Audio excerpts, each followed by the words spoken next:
ព្រះរាជាណាចក្រកម្ពុជាជាតិសាសនាព្រះមហាក្សត្ររដ្ឋបាលខេត្តសៀមរាបថ្ងៃសុក្រ10កើតខែកដឹកឆ្នាំម្សាញ់សប្បស័កពុទ្ធសករាជ2569ខេត្តសៀមរាបថ្ងៃទី31ខែតុលាឆ្នាំ2025សេចក្តីជូនដំណឹង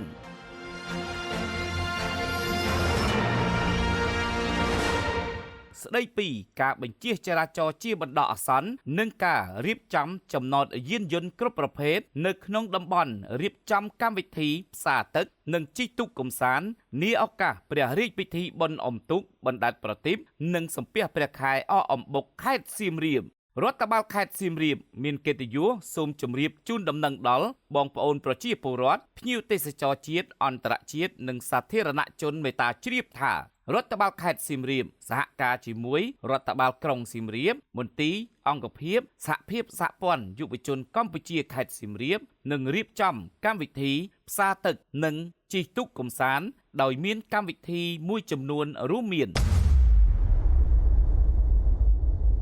កម្មវិធីជិះទូកកម្សាន្តកម្មវិធីប្រណាំងទូកមិត្តភាពសៀមរាបផ្ទះខ្ញុំកម្មវិធីប្រគំតន្ត្រីស្គរដៃកម្មវិធីស្តង់ពិព័រណ៍កម្មវិធីប្រដាល់គុនខ្មែរល្ខោនបាសាក់និងកម្មវិធីកម្សាន្តផ្សេងជាច្រើនទៀតនាឱកាសព្រះរាជពិធីបុណ្យអុំទូកបណ្ដែតប្រទីបនិងសំពះព្រះខែអកអំបុកឆ្នាំ2025ចាប់ពីថ្ងៃទី4ដល់ថ្ងៃទី6ខែវិច្ឆិកាឆ្នាំ2025នៅសួនព្រះរាជដំណាក់និងនៅតាមបណ្ដោយដងស្ទឹងសៀមរាបក្រុងសៀមរាបខេត្តសៀមរាបក្នុងគោលបំណងជំរុញដល់វិស័យទេសចរណ៍ក្នុងខេត្តឲ្យកាន់តែមានភាពរីកចម្រើនក៏ដូចជាចូលរួមក្នុងការស្ដារនិងលើកស្ទួយវិស័យសេដ្ឋកិច្ចខេត្តសៀមរាបឲ្យកាន់តែល្អប្រសើរថែមទៀតតាមរយៈការគ្រប់គ្រងផលិតផលខ្មែរដែលធ្វើឡើងដោយស្នាដៃកូនខ្មែរដោយអនុវត្តតាមពាក្យស្លោកភូមិមួយផលិតផលមួយក្នុងន័យនេះដើម្បីបញ្ជាការកកស្ទះចរាចរណ៍និងធានាបាននៅសន្តិសុខសណ្ដាប់ធ្នាប់របៀបរៀបរយសាធារណៈឲ្យបានល្អប្រសើររដ្ឋបាលខេត្តសៀមរាបនឹងរៀបចំចំណតយានយន្តគ្រប់ប្រភេទនិងផ្អាកការធ្វើចរាចរណ៍ជាបណ្ដោះអាសន្នលើកំណត់ផ្លូវមួយចំនួនចាប់ពីថ្ងៃទី4ខែវិច្ឆិកាឆ្នាំ2025វេលាម៉ោង8:00នាទីព្រឹករហូតដល់បញ្ចប់កម្មវិធីដូចខាងក្រោម1កំណត់រុក្ខវិថីព្រះសីហនុចាប់ពីស្តុបសួនព្រះរាជដំណាក់ដល់រង្វង់មូលស្ពានថ្មព្រះរាជដំណាក់និងកំណត់ផ្លូវមុខព្រះរាជដំណាក់2កំណត់ផ្លូវពោធិ៍កំបោរផ្លូវប៉ែកខាងលិចស្ទឹងចាប់ពីរង្វង់មូលស្ពានថ្មព្រះរាជដំណាក់ដល់ស្ពានថ្មវត្តរាជបូរនិងបណ្ដាកំណត់ផ្លូវច្រកចូលមកកាន់មាត់ស្ទឹងសៀមរាប3កំណត់ផ្លូវអាចារ្យស្វាផ្លូវប៉ែកខាងកើតស្ទឹងចាប់ពីស្ពានរាជបូរដល់ស្ពានអតីតមន្ទីរទេសចរខេត្តនិងបណ្ដាកំណត់ផ្លូវច្រកចូលមកកាន់មាត់ស្ទឹងសៀមរាប4កំណត់ផ្លូវវិថីសូវរ្ម័នទី2ផ្លូវជាតិលេខ6ចាប់ពីស្តុបកោះកេរដល់សន្តាគារ Century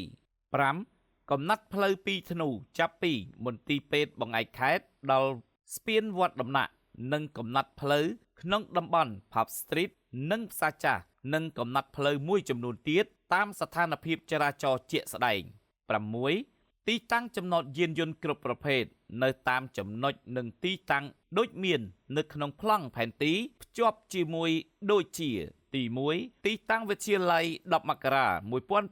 1979ទី2ដីឡូតារាងកីឡាបាល់ទះក្រោយមន្ទីរពេទ្យកុមារអង្គរ3ចំណតរថយន្តអតីតអាងក្រពើ4សាលាបឋមសិក្សាសម្ដេចជាស៊ីម5សាលាបឋមសិក្សាស្ទឹងថ្មី6វត្តដំណាក់7សាលាបឋមសិក្សាវត្តរាជបូរ8វត្តពោធិ៍លង្កា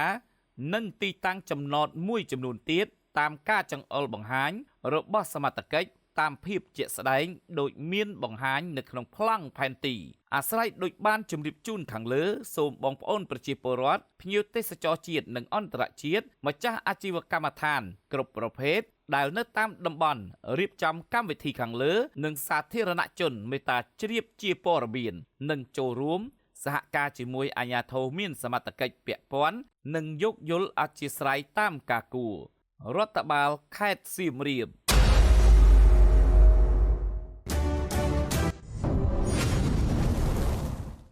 ទំនាក់ទំនងផ្សព្វផ្សាយដំណឹងនិងពាណិជ្ជកម្មផ្សេងៗលេខទូរស័ព្ទ092 37 32 30 088 9 445 ទូរទស្សន៍ខេមរ៉ា TV អនឡាញជាទីទុកចិត្តរបស់លោកអ្នក